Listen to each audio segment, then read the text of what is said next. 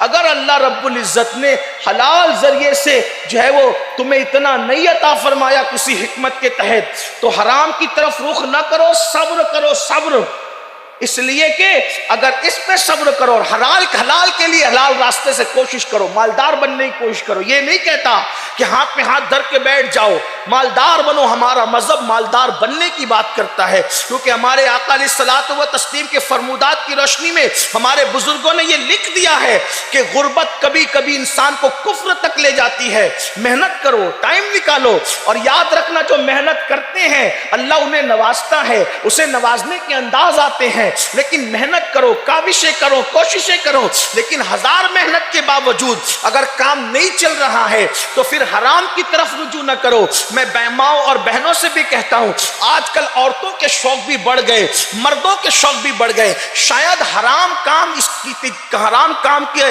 معاملات اس لیے عروج پر ہیں کہ مردوں کے بھی شوق بڑھے اور عورتوں کے بھی شوق بڑھے۔ مردوں کے شوق کیا بڑھ گئے کہ ہر مہینہ کہیں نہ کہیں گھومنے پھرنے جانا، ہر نیا موبائل لینا ضروری، عورتوں پر ہر شادی میں نیا لباس، اور پھر جو ہے وہ ہر مہینہ 2 مہینے پر زیورات لینا ضروری۔ یاد رکھنا اللہ نے نوازا ہے تو لو، شان سے زندگی گزارو، اس میں کوئی ممانعت نہیں، لیکن نہیں ہے تو دوسروں کو دیکھ کر کے اپنی آخرت تباہ نہ کرو۔ ٹھیک ہے کوئی لیتا ہے تو لے، آپ صبر کرو۔ میرے آقا صلی اللہ علیہ وآلہ وسلم کے دیوانوں، آخر بتائیں تو صحیح، رسول اللہ دنیا کے سب سے مالدار انسان تھے، پھر پیٹ پر پتھر باندھنے کی حکمت کیا تھی؟ جب میں کہتا ہوں کہ حضور سب سے مالدار انسان تھے تو لوگوں کے ماتھے پر سلوٹیں آنے لگتی ہے کہ یہ کیسی بات کرتا ہے، حضور سب سے مالدار انسان تھے، وہ تو پیون والا کپڑا پہنتے تھے، 3 مہینہ ان کے گھر میں چولہا نہیں جلتا تھا، پھر اس کو کیا ہو گیا کہتے ہیں مالدار انسان تھے؟ میں کہتا ہوں صرف مالدار نہیں مانتا، میرا عقیدہ تو یہ ہے کہ ان سے پہلے ان سے بڑا مالدار کوئی نہیں گزرا، اور ان کے بعد قیامت تک ان سے بڑا مالدار کوئی ہو نہیں سکتا۔ اس کی وجہ یہ ہے کوئی ایک ریاست کا مالک ہے، کوئی ایک ملک کا مالک ہے، کوئی 2 ملک کا مالک ہے، تنہا میرا نبی ہے جسے خدا نے اپنی ہر مخلوق کا مالک کیا ہے۔ میرے امام کہتے ہیں خالق کل نے آپ کو مالک کل بنا دیا، دونوں جہاں ہیں آپ کے قبضہ و اختیار میں۔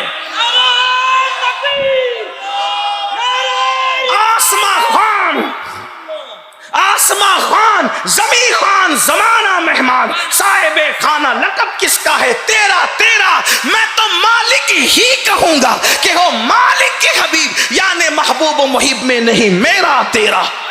کون دیتا ہے دینے کو منہ چاہیے، دینے والا ہے سچا ہمارا نبی۔ میرے کریم سے گر قطرہ کسی نے مانگا، دریا بہا دیے ہیں، در بے بہا دیے ہیں، اور دھارے چلتے ہیں عطا کے، وہ ہے قطرہ تیرا، تارے کھلتے ہیں سخا کے، وہ ہے ذرہ تیرا، اور مالک کونین ہے، گو پاس کچھ رکھتے نہیں، 2 جہاں کی نعمتیں ہیں ان کے خالی ہاتھ میں۔ یہاں بھی لوگ کہتے ہیں کہ دیکھو خالی ہاتھ میں نعمتیں کیسے ہو سکتی ہے؟ وہ اعلیٰ حضرت ہے بچو، اعلیٰ حضرات، ہاں ان کی شاعری بھی سمجھنا سب کی اوقات نہیں۔ ہاں یہ بات یاد رکھیں، اس لیے کہ وہ غالب اور اقبال نہیں ہے۔ غالب اور اقبال اپنے فن کے امام ہو سکتے ہیں، لیکن میرا امام عشق کا امام ہے، عشق محبت کا۔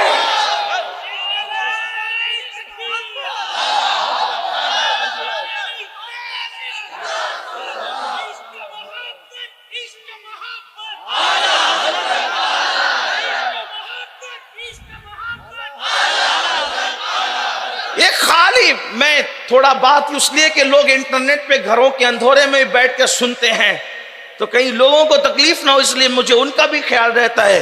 2 جہاں کی نعمتیں ہیں ان کے خالی ہاتھ میں، تو آپ نے چونکہ اردو ہے، یہ تو اردو کی زمین ہے، ہمارے سرکار قطب دکن، بلند پرواز، شہباز دکن، آپ روئے دکن، شانے دکن آنے دکن بانے دکن، جس کے قدموں نے دکن کو معراج عطا کی وہ خواجہ بندہ نواز کے سودراز، جنہوں نے اردو کو دودھ پلا کر کے پروان چڑھایا۔ اردو زبان کی سب سے پہلی کتاب اگر کوئی لکھ رہا ہے تو وہ سرکار بندہ نواز کے سودراز کی ذات۔ یا اردو میں بات کرنا کون سا مشکل کام ہے؟ میں تو لوگوں کو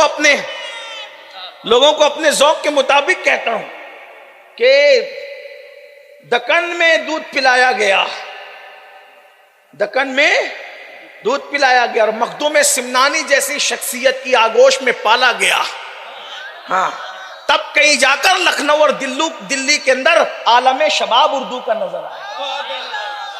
اور لوگ کہتے ہیں اردو مٹا دیں گے، ہم نے کہا مٹا کے دکھا دو۔ انقلاب کا نعرہ بھی اردو میں ہے، اور بغیر انقلاب کے نعرے کے ملک کو آزاد نہیں ہوا ہے۔ ارے جن ولیوں کے بیٹھے ہوئے اونٹوں کو کوئی اٹھا نہ سکا تو ان کی بنائی ہوئی اردو کو کوئی کیسے مٹا سکتا ہے؟ اس لیے آپ بھی تھوڑا اردو کے قریب آئے۔ دو جہاں کی نعمتیں ہیں، ان کے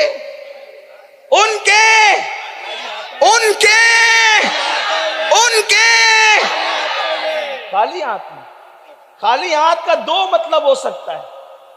ایک خالی کا مطلب ہوتا ہے جس میں کچھ نہ ہو، یہ خالی ہے نا، اور ایک اردو کا محاورہ ہے خالی۔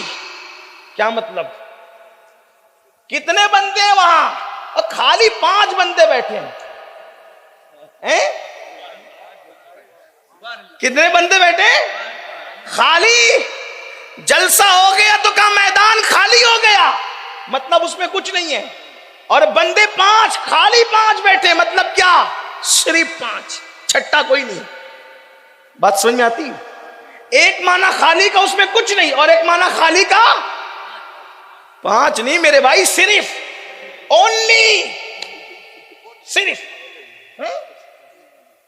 خالی کا ایک مطلب کیا ہوتا ہے؟ صرف۔ کیا مطلب؟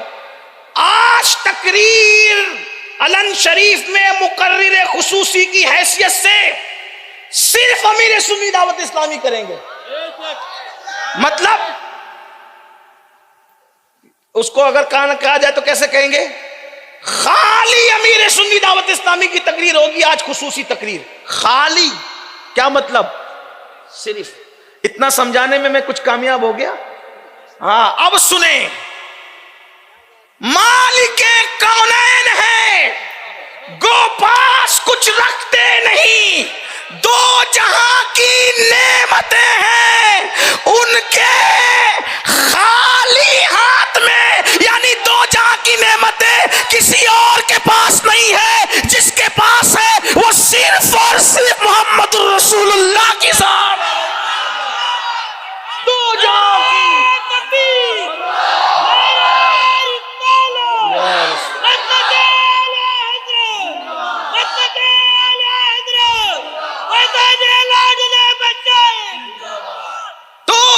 کی نعمت۔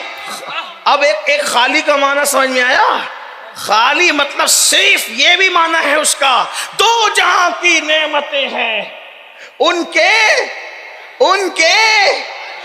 خالی ہاتھ میں، صرف ان کے ہاتھ میں دو جہاں کی نعمتیں ہیں ان کے خالی ہاتھ میں۔ کیوں؟ اس لیے کہ کون دیتا ہے دینے کو منہ چاہیے، دینے والا ہے سچا ہمارا نبی۔ تارے چلتے ہیں عطا کے، وہ ہے قطرہ تیرا، تارے کھلتے ہیں سخا کے، وہ ہے ذرہ تیرا۔ تو بات دور نکل گئی، عرض یہ کر رہا تھا میرے پیارے آقا صلی اللہ علیہ وآلہ وسلم کے پیارے دیوانوں، حرام سے بچو، حلال کی طرف محنت کرو۔ اور رسول اللہ صلی اللہ علیہ وآلہ وسلم اپنے دور کے نہیں بلکہ ہر دور کے سب سے بڑے مالدار تھے، لیکن یاد رکھنا حضور کے پاس لاکھوں کی آمدنی ہوتی تھی، صبح آتا تھا شام تک سب جو ہے وہ لٹا دیتے تھے، سب تقسیم کر دیتے تھے اور اپنے پیٹ پہ پتھر اس لیے باندھا کیونکہ اگر پتھر نہ باندھتے تو ہو سکتا ہے کوئی غریب کو کوئی تانا دیتا کہ تو رسول اللہ کے طریق پہ نہیں، تو بھوکا مر رہا ہے، اللہ تجھ سے ناراض ہے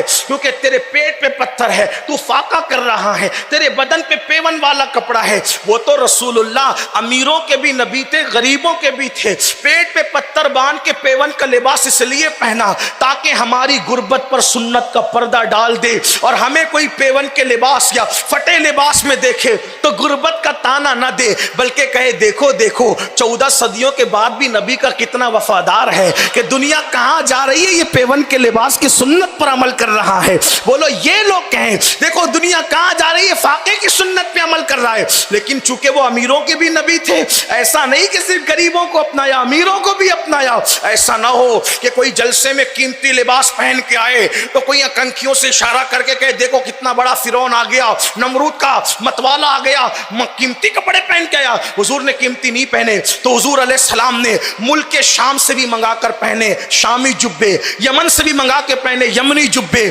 اللہ اللہ، اور اتنے مہنگے پہن کر کے بتا دیا کہ پیون والا لگا کر، پیون والا پہن کر غریبوں کے لیے سنت بنا دیا، اور قیمتی شامی اور یمنی جبے پہن کر یہ مالداروں کے لیے بھی سنت بنا دیا۔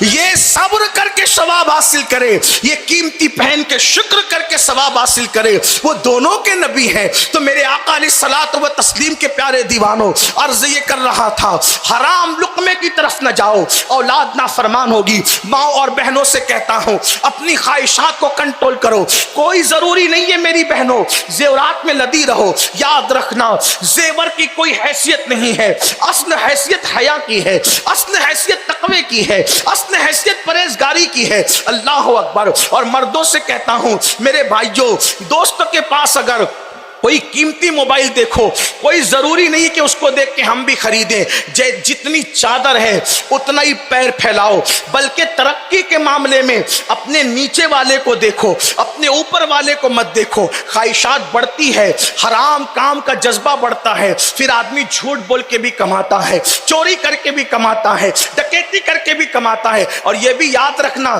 جب پیٹ میں حرام جائے گا نا تو نماز میں لذت نہیں آئے گی، نماز میں لطف نہیں آئے گا، دعاؤں میں تاثیر نہیں ہوگی، آنکھوں میں چمک نہیں ہوگی۔ لوگ کہتے ہیں، بہت لوگ ہم سے کہتے ہیں حضرت مجھے رونا نہیں آتا اللہ کے لیے، مکے میں بھی رونا نہیں آیا، مدینہ منورہ میں بھی رونا نہیں آیا۔ کیوں نہیں آیا یہ تو اللہ جانے، لیکن اتنا ضرور ہے ہم نے اپنے بزرگوں سے سنا جس کا پیٹ میں حرام ہوتا ہے اس کا دل سخت ہو جاتا ہے، اور جس کا دل سخت ہو جاتا ہے اس کے دل پر اللہ اکبر نصیحت کی باتیں اثر نہیں کرتی، پھر اس کو اللہ کے لیے رونا نہیں آتا، اس کو اللہ کی خشیت میں رونا نہیں آتا، اس کو رسول اللہ کی محبت میں رونا نہیں آتا۔ کسی نے ایک مرتبہ امام غزالی سے پوچھا کہ رونا کیوں نہیں آتا؟ فرمایا دلوں کی سختی کی وجہ سے۔ فرمایا اگر رونے کی کوشش کرے پھر بھی رونا نہ آئے تو فرمایا کہ اس کو اپنے آپ پر رونا چاہیے۔ یہ قول میں نے مولا علی کے حوالے سے دیکھا۔ امام غزالی فرماتے ہیں اللہ اکبر، اندازہ فرمائے مسلمانوں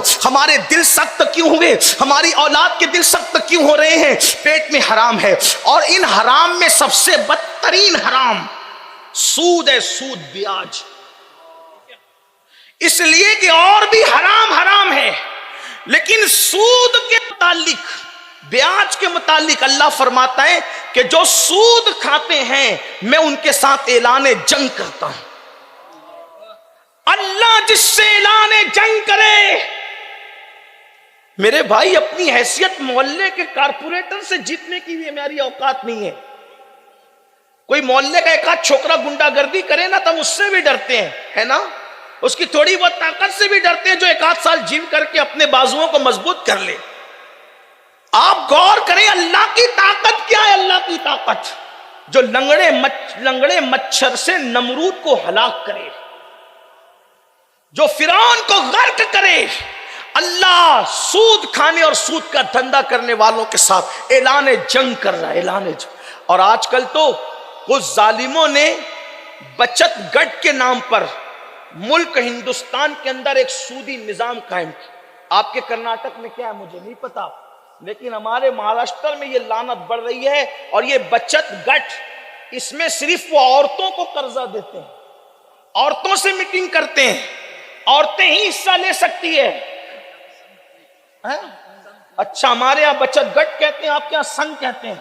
ہاں وہ سنگ نہیں ہے، وہ بھنگ ہے. ہنسنے کی بات نہیں. مسلمانوں تمہاری غیرت کہاں گئی؟ غیرت کہاں مر گئی تمہاری غیرت؟